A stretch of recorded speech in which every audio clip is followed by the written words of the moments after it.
अस्सलाम वालेकुम dear students, क्या हाल है। उम्मीद करता हूँ कि आप सेहत की बेहतरीन हालत में होंगे। जैसा कि आप जानते हैं कि हमने 9th क्लास की फ़िज़िक्स स्टार्ट की है और आज हमारा जो कि लेक्चर नंबर 4 चैप्टर 2 है। और आज का जो हमारा टॉपिक है वो तकरीबन ये ओरिजिन, पोजीशन, डिस्टेंस और डिस्प्लेसमेंट, ये 4 टॉपिक हम पढ़ेंगे और 5वां टॉपिक हमारा होगा डिस्टेंस और डिस्प्लेसमेंट के दरमियान जो डिफरेंस है। पहले ये क्लियर करेंगे, फिर ये और फिर इस टॉपिक को, इसके बाद इस टॉपिक को लेकर और इसको लेकर इन दोनों के दरमियान हम डिफरेंस जाहिर करेंगे कि ये डिस्टेंस एंड डिस्प्लेसमेंट जो दो लफ्ज आ रहे हैं इनके दरमियान डिफरेंस क्या है। तो पहले इन पॉइंट्स को क्लियर करते बाद में लास्ट में हम इस टॉपिक को डिस्कस करेंगे। टॉपिक नंबर 5 जो कि डिफरेंस होगा इन दोनों के दरमियान। तो पहला जो टॉपिक है ओरिजिन है। ओरिजिन क्या होता है? आप किस जगह पर मौजूद हुआ आपका ओरिजिन है। कोई भी चीज किस जगह पर है वो उसका ओरिजिन है, उसका एक रेफरेंस पॉइंट है। तो हम डिफिनेशन किस तरह करते हैं कि origin is the reference point. Origin is the reference point from which we can tell about the position of a object or bodies in a coordinate system. Coordinate system, इससे पहले हमने पढ़ा कि कोऑर्डिनेट सिस्टम क्या होता है। तो coordinate system में भी किसी चीज की पोजीशन हम दिखाते, किस चीजों की पोजीशन दिखाते, ये चीज क्या होती है, ये बाद में 2-3 चैप्टरों में आएगी, वहां पर मैं बिल्कुल एक एक लफ्ज क्लियर करूंगा। लेकिन कोऑर्डिनेट सिस्टम हम इस्तेमाल इस तरह इसके लिए करते हैं कि हम किसी चीज की पोजीशन दिखाते, किस चीज की पोजीशन, उसमें हमारे पास वेलोसिटी आती है, एक्सेलरेशन आती है, कोई ऑब्जेक्ट मूवमेंट करता है। और इन चीज़ों को हम देखेंगे कि टाइम के किस वक्त में, यानी वक्त में ऑब्जेक्ट किस पोजीशन में था, किस जगह पर था। इन चीज़ों को डिस्कस करेंगे, बाद में आएंगी तो अभी आपकी समझ में अच्छी तरह नहीं आएंगी। लेकिन आप समझिए कि कोऑर्डिनेट सिस्टम में हम रेफरेंस पॉइंट उसको कहते हैं जो हमें बताता है किसी चीज की या ऑब्जेक्ट की पोजीशन क्या है, किस जानिब है, दाएं है, बाएं है, ऊपर है, नीचे है, किस कहां पर, कोऑर्डिनेट सिस्टम में। और कोऑर्डिनेट सिस्टम हमारे मैथमेटिक्स और फिजिक्स में बहुत ज्यादा इस्तेमाल होती है क्योंकि इसके बगैर हम प्रॉब्लम सोल्व नहीं कर सकते। ठीक है डियर स्टूडेंट्स। तो फॉर एग्जांपल मैंने कोऑर्डिनेट सिस्टम लिया। अगर मुझसे कोई कहे कि अगर आज चली जाओ तो मैं क्या आंसर क्वेश्चन कर सकता हूँ कि किस जानिब। तो मैं अगर कोई तो अगर मुझे डायरेक्शन मालूम होगा ईस्ट की जानिब तो मैं ईस्ट की जानिब चला गया। कहाँ से? मैं कहाँ से ईस्ट की जानिब चला गया? मैं ओरिजिन से चला गया। यानी मेरा जो रेफरेंस पॉइंट है, मुझे जो इनिशियल पॉइंट है, मुझे मालूम है कि आप कहाँ से चले गए। तो यहाँ पर हमें जरूरत पड़ती है 2 पॉइंट्स की। ये जो मोशन है, हमारा जो पूरा का पूरा चैप्टर है मोशन के बारे में जब हम स्टडी करेंगे तो इसके एक इनिशियल पॉइंट और फाइनल पॉइंट होना चाहिए। क्योंकि जब ये 2 पॉइंट, इनिशियल और फाइनल पॉइंट्स हमारे पास नहीं होंगे तो हमारी जो पूरी की पूरी मैथमेटिक्स है, हमारी की पूरी जो केमिस्ट्री है, हमारी की पूरी जो फिजिक्स है, उसमें हमें हमेशा जब मोशन से हमें कहा, हमने इससे पहले डिस्कस किया कि हमारे पास रिस्क का कंसेप्ट नहीं है, मोशन है। तो मोशन किस लिहाज से, किस जगह के लिहाज से आप मोशन करें। तो हम अर्थ के बारे में बयान कर रहे हैं, आप किसी ऑब्जेक्ट की बयान कर रहे हैं, तो हम मुख्तलिफ किस्म के हालात लेंगे तो उसमें हमारे पास एक ओरिजिन होगा। तो ओरिजिन के लिहाज से किस लिहाज से आप बात कर रहे हैं, तो इस हमें हमारे हेल्प कौन करेगा? हमारे हेल्प ये ओरिजिन, ये कोऑर्डिनेट सिस्टम करेंगे। इसमें हम 2 पॉइंट लेंगे, 2 पॉइंट के दरमियान हमेशा चीज कैलकुलेट करेंगे, उनके दरमियान जितनी भी वैल्यू आएगी हम चीज को कैलकुलेट कर सकें। लेकिन हमेशा हमारे पास 2 पॉइंट लाजमी होना जरूरी है कि जब भी मोशन के बारे में बात हो और आपके पास अब 1 पॉइंट हो तो आप इसका आंसर कभी भी नहीं कर सकते, क्योंकि बहुत बड़ा वसी कंसेप्ट है, बहुत ज्यादा आगे। मैथमेटिक्स की एक ब्रांच आती है, उसे कैलकुलस कहते हैं। पूरी की पूरी फिजिक्स जो कि मॉडर्न फिजिक्स है वो इस चीज की गिर्द घूमती है। उसके लिहाज से हमें बहुत से प्रॉब्लम सॉल्व करने में मदद देती है। लेकिन बच्चों आप इतना से जानिए, तो मैं ये कह सकता हूँ कि किस जानब के, ईस्ट की जानब, वेस्ट की जानब, नॉर्थ की जानब, साउथ की जानब। तो मेरा जो ओरिजिन मुझे मालूम पॉइंट है उसके अगर मैं दाएं जानब चला जाऊं तो मुझे पता चलेगा। अगर कोई कहे नॉर्थ के जानब तो मैं कहूँगा कहाँ से, ओरिजिन से। तो ओरिजिन से अगर मैं इस जानब चला गया तो मैं नॉर्थ ईस्ट की जानब चला गया, ईस्ट नॉर्थ की जानब चला गया हूँ। अगर मुझे कहा जाए कि आप वेस्ट की जानब तो मैं कह सकता हूँ कि मैं वेस्ट नॉर्थ की जानब या साउथ वेस्ट की जानब चला गया हूँ। तो ये ओरिजिन, एक रेफरेंस पॉइंट मेरे पास होना चाहिए कि आपकी पोजीशन क्या है, किस लिहाज से क्या है। मैं कह सकता हूं कि ओरिजिन के लिहाज से मेरी पोजीशन क्या है, ईस्ट की जानिब है, वेस्ट की जानिब है, ईस्ट वेस्ट की जानिब है, वेस्ट ईस्ट की जानिब है। तो यहां से हमें ओरिजिन का कंसेप्ट क्लियर हुआ कि किस लिहाज से आप बात कर रहे हैं। ठीक है डियर स्टूडेंट्स, तो अभी क्लियर हुआ। अब मैं देखता हूं कि अब यही टॉपिक यहाँ पर रिपीट होगा कि ओरिजिन का मतलब क्या हुआ। अभी छोटा सा एक और पॉइंट है कि पोजीशन क्या होते हैं।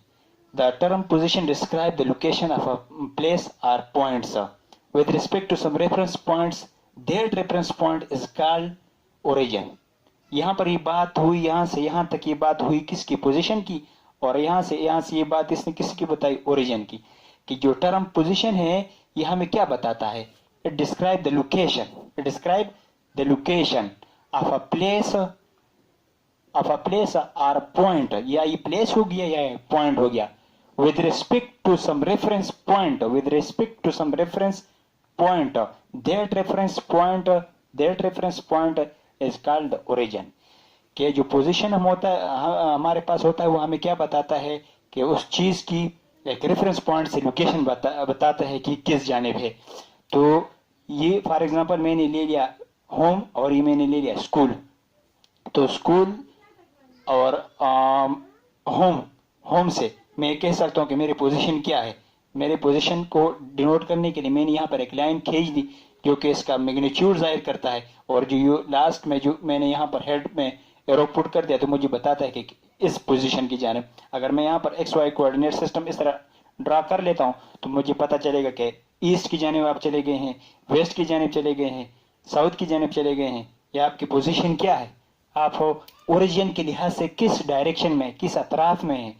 तो यहां से मैंने एक लाइन खींच दी, तो इस लाइन की ये मैग्नीट्यूड और ये उसका हो गया ओरिजिन, और ये हो गया उसकी पोजीशन। कि इस बंदे की, इस जगह की, इस पॉइंट की पोजीशन क्या है, यानी किस पोजीशन में है, किस लिहाज से, ओरिजिन के लिहाज से ये किस पोजीशन में है, किस सिमत में है।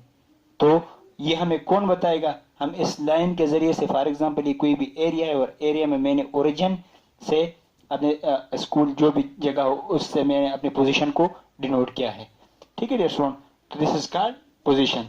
The term position describe the location, the term position describe the location of a point or place with respect to some other points. अगर अदर पॉइंट्स, वो अदर पॉइंट क्या हो सकता है, वो हो सकता है ओरिजिन। ठीक है, रेफरेंस पॉइंट हमारा क्या हो, ओरिजिन। ये क्लियर हो गया बेटा। तो अब हम देखते हैं कि डिस्टेंस क्या है।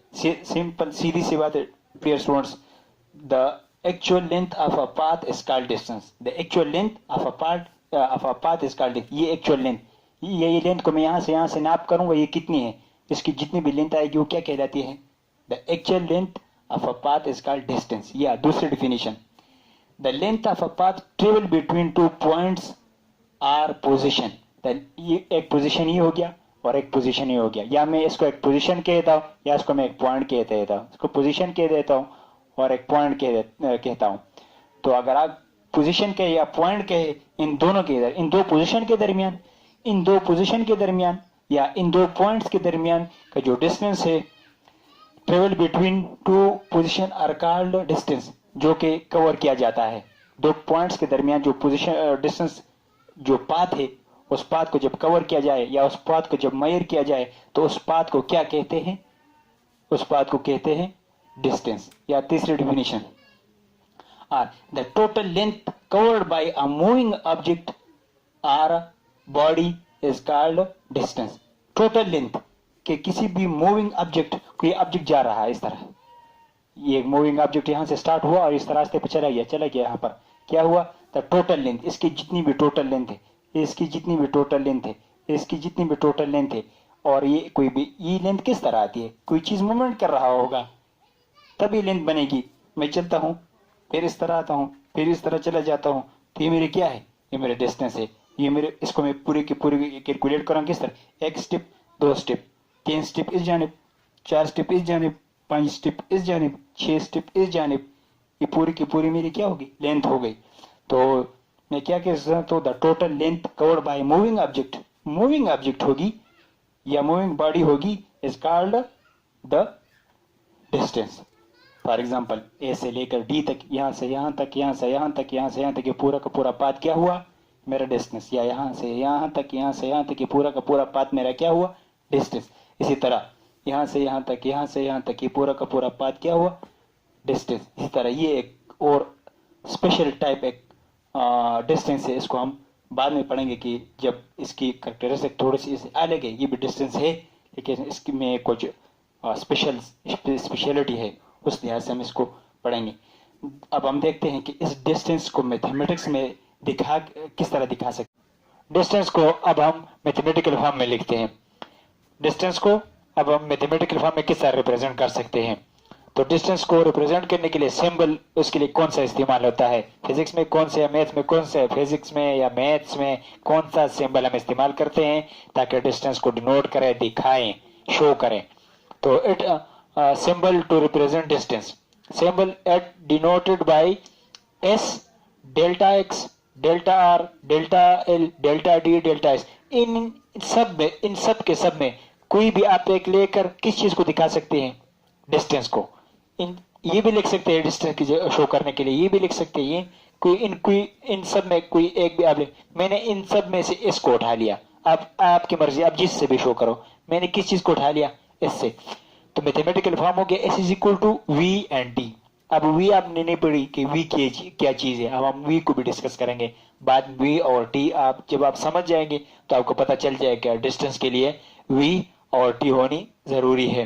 तो mathematical we can represent distance S is equal to V and T।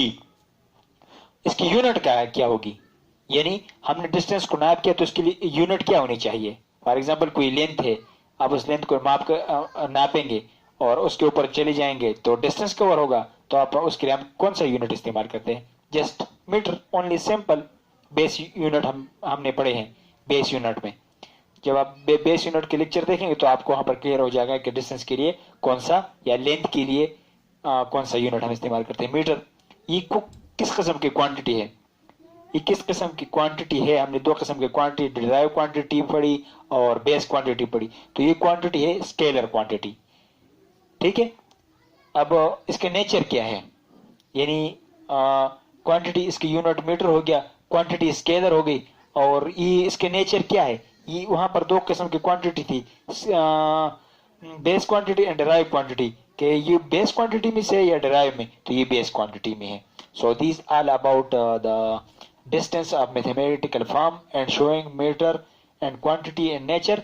Dear students, जब आप इसको पेपर वगैरह में इसी तरतीब से लिखेंगे, इसी तरतीब से, तो इंशाल्लाह आपको अच्छा से अच्छा मार्क्स मिलेगा। तो ये हो गया डिस्टेंस हमने डिस्कस किया, और उसके बाद हमने डिस्टेंस को मैथमेटिकली दिखाया। और अब हम इसके बाद हमारा जो दूसरा टॉपिक है वो कौन सा रह गया है, वो डिस्टेंस। अब हम डिस्प्लेसमेंट को डिस्कस करेंगे और बाद में डिफरेंस को डिस्कस करेंगे। तो अब हम डिस्प्लेसमेंट को और उसके मैथमेटिकल फॉर्म को, उन सब के सब चीजों को हम डिस्कस करेंगे। तो डिस्प्लेसमेंट गौर से सुनिए, ये भी उसी तरह डिस्टेंस की तरह हम डिस्कस करेंगे, लेकिन इनमें छोटे छोटे चेंजेस होगी। The shortest directed distance between two position is known as displacement. The shortest distance between two position या two point is known as shortest distance. Distance हमने पढ़ा, लेकिन किसी भी जगह पर जब हम डिस्टेंस कवर करें और उस डिस्टेंस के ऊपर हम ऐसे दो पॉइंट्स ले रहे जो कि शॉर्टेस्ट हो, तो उसे क्या कहते हैं, डिस्प्लेसमेंट कहते हैं। या दूसरी definition are, the shortest possible distance between any two points. किसी भी दो पॉइंट्स के दरमियान सबसे छोटा, सबसे कम से कम जो डिस्टेंस होता है, उस डिस्टेंस को एक स्पेशल नाम दिया जाता है, उसे क्या कहते हैं, डिस्प्लेसमेंट कहते हैं। During motion of a body, कब होगा कि जब एक बॉडी मोशन करेगी, वो इस तरह भी मोशन करेगी, इस तरह भी मोशन करेगी, इस तरह घूमेगी मुख्तलिफ। लेकिन जब हम उसके ऊपर दो पॉइंट्स ले लेंगे और उनके दरमियान सबसे छोटा, सबसे कम से कम फासला होगा, डायरेक्टेड में उसका एक डायरेक्शन होगा, स्ट्रेट लाइन में होगा, दो पॉइंट्स के दरमियान में होगा, तो उसे हम फिर क्या कहेंगे, उसे हम कहेंगे स्पेशल नेम डिस्प्लेसमेंट। या इसका दूसरा simple definition, short path between two points is called displacement. एक पॉइंट मेरे पास ये है, एक पॉइंट मेरे पास ये है। अब इन दो पॉइंट्स के दरमियान शॉर्ट पाथ कौन सा है? मैंने एक ये पाथ बनाया, एक मैंने ये पाथ बनाया, इस पाथ से भी मैं इस पॉइंट को पहुंच सकता हूं। इस रेड पॉइंट को मैं यहां से यहां इस रास्ते भी पहुंच सकता हूं, यहां से यहां इस रास्ते। लेकिन मैंने क्या कहा? The shortest path between two points is called displace. तो शॉर्टेस्ट पाथ कौन सा? तो आप इस तरह कीजिए कि इसको डायरेक्टेड एक वेक्टर की तरह डायरेक्ट लाइन कीजिए, शॉर्टेस्ट पाथ बिटवीन। तो ये भी शॉर्टेस्ट नहीं, ये भी शॉर्टेस्ट नहीं, इन दो पॉइंट के दरमियान ये एक ऐसा डिस्टेंस है जो कि सबसे शॉर्टेस्ट है। इससे कम कोई और डिस्टेंस नहीं हो सकता। हम यहां तक पहुंच से इस रास्ते पर पहुंच सकते हैं, डिस्टेंस है। इस पे पहुंच सकते हैं, डिस्टेंस है। इस पर भी पहुंच सकते हैं, डिस्टेंस है। लेकिन ये जो डिस्टेंस है शॉर्टेस्ट है, इससे कम और डिस्टेंस नहीं हो सकता, ये स्पेशल टाइप का डिस्टेंस है। Then it is called displacement. ठीक है डियर स्टूडेंट्स। अच्छा, notation, it is denoted by delta X by arrow line. Delta R जिस तरह डिस्टेंस था, उसी उन सब अल्फाज को आप यहां पर लिखकर डेल्टा डी, और ऊपर क्या होगा? एरो। एरो के निशान क्योंकि एक वेक्टर की तरह होगा, क्योंकि इसकी एक डायरेक्शन होगी from initial point two final point, from initial point two final point. तो इसका एक डायरेक्शन है। अब किस जानिब है? ये खास डायरेक्शन में, या ईस्ट की जानिब होगा, या ईस्ट की जानिब होगा, या वेस्ट की जानिब, या नॉर्थ की जानिब, या साउथ की जानिब, या नॉर्थ ईस्ट की जानिब, या नॉर्थ साउथ की जानिब, या ईस्ट वेस्ट की जानिब। तो ये एक डायरेक्शन में होगा।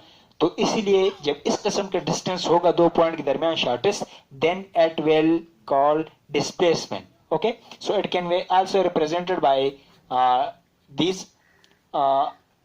सिंबल, जिस तरह के हमने डिस्टेंस के लिए पढ़ा। तो लेकिन क्या फर्क है कि इसके ऊपर एक एरो डायरेक्शन दिखाता है। एक एरो हम रख देंगे, यहाँ पर एक एरो रख देंगे, यहाँ पर एक एरो रख देंगे, क्योंकि एक क्वांटिटी कौन सी है? इसके ऊपर ये एक वेक्टर क्वांटिटी है, इसलिए हमने किससे इसके ऊपर एक एरो के जरिए हमने इसे रिप्रेजेंट किया। तो हमें पता चल जाएगा इसके ऊपर जब ये एरो नहीं होगा डिस्टेंस, एरो नहीं होगा डिस्टेंस, एरो नहीं होगा तो डिस्टेंस। जब यही चीजें होगी ऊपर से एरो होगी तो हमें पता चलेगा कि ये कौन सी क्वांटिटी आपको जाहिर कर रही है? डिस्प्लेसमेंट, स्पेशल क्वांटिटी है। मैथमेटिकल फॉर्म वही जो कि हमने डिस्टेंस के लिए पढ़ी, हमने किस तरह पढ़े थे वहां पर S is equal to V और टी पढ़ी थी, वही चीजें इस यहां पर लिख दीजिए। लेकिन ऊपर से क्या लिखिए? ऊपर से वेक्टर की तरह एरो निशान डाल दीजिए। तो ये क्या बन जाएगी? Mathematical form of the displacement की क्या हो जाएगी? S is equal to V N T, विलास एन टी। इट्स यूनिट, जिस तरह उसका यूनिट क्या था? मीटर था। T for time, yes. जिस तरह इसका यूनिट मीटर था, इस तरह इसका भी यूनिट मीटर होगा। वो भी एक डिस्टेंस था, लेकिन ये भी एक डिस्टेंस है, स्पेशल डिस्टेंस है। दो पॉइंट के दरमियान शॉर्टेस्ट डिस्टेंस है, इसका भी यूनिट मीटर होना चाहिए। क्वांटिटी, किस किस्म की क्वांटिटी है? ये वेक्टर क्वांटिटी। वो स्केलर थी, उसमें हमें डायरेक्शन के बारे में नहीं बताया जाता कि किस डायरेक्शन में। जब आप इस तरह चले जाते थे, इस तरह चले जाते थे, इस तरह चले जाते थे, तो क्योंकि ये एक डिस्टेंस आप कवर कर। लेकिन जब मैं सीधा चलूंगा इस तरह दो पॉइंट के दरमियान, तो इसका मतलब ये कि मेरे पास डायरेक्शन है, क्योंकि मैं ईस्ट की जानिब या वेस्ट की जानिब जा रहा हूं, या ईस्ट वेस्ट की जानिब, या वेस्ट ईस्ट की जानिब, या नॉर्थ साउथ की जानिब, या साउथ की जानिब, या ईस्ट की जानिब जा रहा हूं। तो मेरे पास एक डायरेक्शन है। तो डायरेक्शनल क्वांटिटी क्या होती है? वेक्टर होती है कि स्केलर? वेक्टर होती है। अभी किस किस्म की क्वांटिटी है? बेस क्वांटिटी है या डिराइव क्वांटिटी है? जो कि पहले चैप्टर में दो किस्म की क्वांटिटी हमारे पास, एक बेस है और एक डिराइव्ड है। तो ये भी कौन सी क्वांटिटी है? Base quantity. बेसिक क्वांटिटी हमारे पास वो दूसरा चैप्टर, पहले चैप्टर वो हमने आधा पढ़ा, आधा रह गया है, उसमें पढ़ेंगे। बेस क्वांटिटी क्या होता है? कि हमारे पास ऐसी क्वांटिटी जो बिल्कुल बुनियादी हो, लाजिमी हो और बुनियादी हो। तो उसमें क्या क्या आता है? डिस्टेंस, लेंथ आती है, मास, टाइम। ये क्वांटिटी कौन सी है? ये बेस। और बाद में जितनी भी क्वांटिटी हम इससे डिराइव करेंगे तो वो कौन सी? वो हम इसी बेस क्वांटिटी से डिराइव करके, इसी बेस क्वांटिटी की बुनियाद पर हमें कुछ और क्वांटिटी मिलेगी। बेस क्वांटिटी के हेल्प को इस्तेमाल करके, बेस क्वांटिटी का इस्तेमाल करके हमें और क्वांटिटी मिलेगी, तो इसे हम क्या कहेंगे? डिराइव क्वांटिटी कहेंगे। किस तरह कि S is equal to V T, तो वेलोसिटी और टाइम, और ये भी हमारे पास जो डिस्टेंस है ये भी बेस क्वांटिटी है, टाइम भी बेस्ड है, और यहाँ पर ये वेलोसिटी एक नया सा टर्म आ गया। अब ये वेलोसिटी अब इस चैप्टर में बाद में एक्सप्लेन होगा कि वेलोसिटी क्या है, एक्सेलरेशन क्या है, ये सब के सब चीजें हम पढ़ेंगे। मोशन, यहाँ से बिल्कुल इक्वेशन ऑफ मोशन, ये चीजें स्टार्ट हो जाएंगी। इसी तरह देखिए यहाँ पर मैंने एक फिगर बनाया है, distance is equal to displacement. Body, moving body, किसी दो मूविंग बॉडी के दरमियान या डिस्टेंस और डिस्प्लेसमेंट कब इक्वल होगी? डिस्टेंस और डिस्प्लेसमेंट उस हालत में, डिस्टेंस उस हालत में डिस्प्लेसमेंट की इक्वल होते हैं। किस हालत में डिस्टेंस और डिस्प्लेसमेंट इक्वल होते हैं? जो कि दो पॉइंट के दरमियान शॉर्टेस्ट डिस्टेंस हो, तो उसे हम डिस्प्लेसमेंट भी फिर कह सकते हैं, लेकिन वो डिस्प्लेसमेंट भी है और वो डिस्टेंस भी है। ठीक है डियर स्टूडेंट्स, तो ये था ओरिजिन, पोजीशन, डिस्टेंस, डिस्प्लेसमेंट। अब जो 5th नंबर टॉपिक रह गया वो है डिफरेंस बिटवीन डिस्प्लेसमेंट और डिस्टेंस। अब इन दोनों के दरमियान डिफरेंस, छोटा सा टॉपिक है, उसको डिस्कस करते हैं।